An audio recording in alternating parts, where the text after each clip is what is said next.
After 15 months of bloodshed, a long overdue ceasefire agreement in the Israel-Gaza conflict remains imminent, with the Israeli government approving the deal, which will see the release of dozens of hostages. It's an anxious wait for displaced Gazans and the families of the Israeli hostages as the deadline nears. And in New Zealand, hundreds attended rallies across the country to celebrate the breakthrough. Rawani Pereira has more. For Palestinians living here, the official rubber stamping of a ceasefire deal is the first good news they've had in 469 days. We want to live in peace and we want to be free and have our families and have our homes, and we wish that upon everyone else as well. Many here have been coming to these protests since the Israel-Gaza war broke out on October 2023. Although the attack on Israel was terrible, the repercussions have been massive in the extreme, and there's no excuse for it. And today, cautious optimism, a resolution, is finally in their sights. It's great to see them with smiles on their faces, but it's just the start. Amongst the many who come to these protests every week are some new faces. Layla Hamadouche is on holiday from Canada. I live in Quebec City, and every week we do the same thing. And I'm really emotional because all over the world it's the same thing.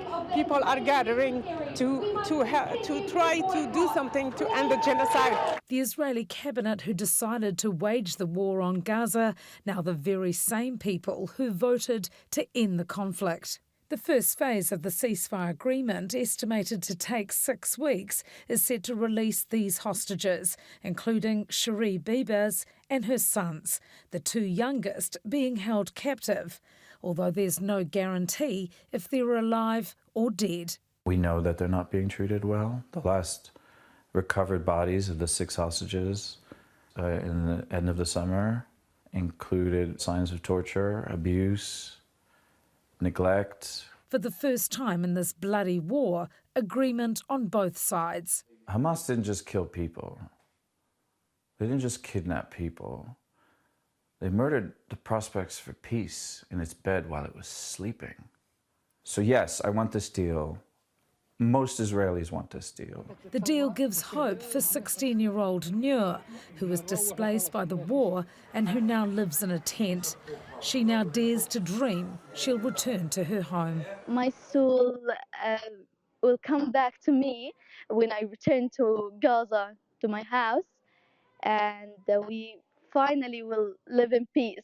And on the other hand, I will be sad because I will not find my beloved brother that I lost him in this war. Although when they go back, there will be no homes, it's still a relief to be able to go back to their homes. A ceasefire may have been brokered, but there's no let-up in the fighting, with 88 Palestinians killed in the past 24 hours. Even last night, a family of 12 completely bombed, gone, and they're just like, they keep going until the very last second. They don't want to stop.